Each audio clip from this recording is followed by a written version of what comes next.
So we're at Emerce eDay talking to Marleen Heemskerk of First Day of Spring. What are you doing at the moment?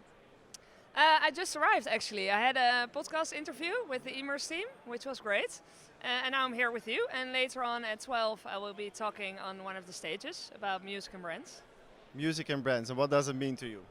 What does it mean to you? I'm now working in the music space for over 5 years. I'm a marketeer. I'm working for First Day of Spring, and what we try to do is we try to connect the music industry with brands. We were founded by two guys that developed and executed a lot of brands in the music space themselves. So we had Vrij Festival, we had Audio Obscura, which is still a label hosting a lot of events next week during Amsterdam Dance event.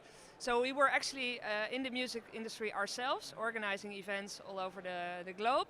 And then we saw that brands were sort of struggling to connect with the younger generation. And we thought music is the answer. So now we're in the middle between music industry and brands to develop projects together. Can you give one concrete example of what you've been doing? We went live with a big project for G-Star Raw last week. We are hosting an event next week during Amsterdam Dance event for them, because they are celebrating their 30th anniversary. And last year we did a project for Napapiri, which is a lifestyle brand, and we helped them from being a rather classical outdoor brand to become a cool urban lifestyle brand through music. So what we did is we revamped Vivaldi's Four Seasons, the classical piece. We invited 4 modern day producers from 4 different cities that were focus cities for Napapiri as a brand. And we asked them to each create a modern day track out of Vivaldi's music, which was very exciting because for the artists it was a really cool opportunity to dig in the music of Vivaldi and translate it into something of today. And for the brand it was great to offer their audience like music instead of more product-driven content. So That's a great example. And what did it mean for their business? To what extent can you measure whether more people are purchasing or following the brand? yeah, this was a great project because we were able to measure quite concretely. So there were 3 levels on which we generated impact. So one core thing for them was they were focusing on like outdoor people, so people going into the mountains, and they wanted to connect with people in the cities. And that worked because we saw through Google that a lot of like young citizens started to look for Napapiri. I think there was a growth of over 54% in brand interest on a global scale. And we saw very much that they were able to bring across their sort of outdoor heritage in a modern way. So they were building brand image. And we also launched a limited collection that was connected to the Four Seasons project together with Zalando, which is their main partner when it comes to lifestyle business. And they had a growth of 58% in sales during the project. So for us it was a really cool thing that besides like building brand image, reaching a new audience, engaging this audience, that we really directly impacted their business also on sales level. Congratulations. Yeah. And you told me you're interested in more women in the boardroom. Can you tell more about it?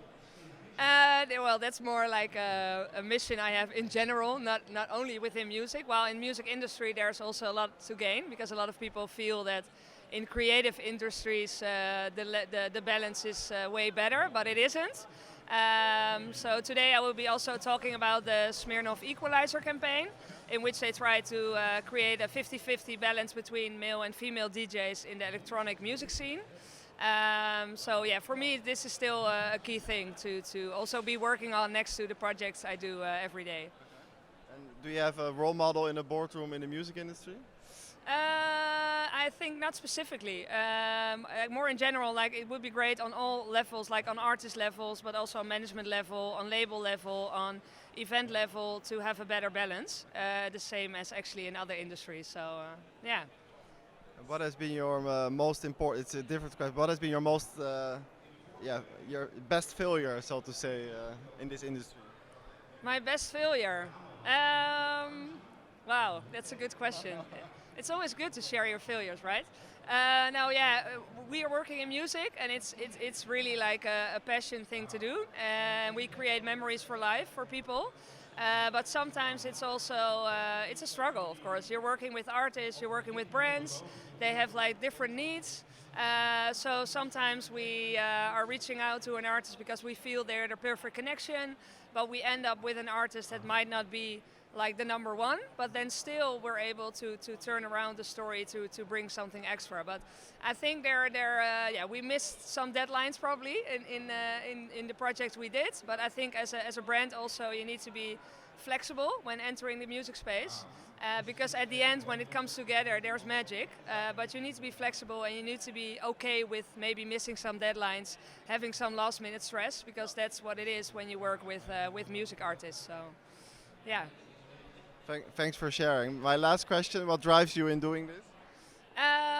Well, the key thing for me is that, for example, with Napapiri, when we had like the premiere of the 4 new tracks, the songs, in Berlin, when I was there, I felt that like Napapiri, the whole brand team was like having goosebumps all over the place. They were like, this is so cool, uncomparable with everything we do on a daily basis. I saw the artists with a big smile on stage because they were so happy with their new music.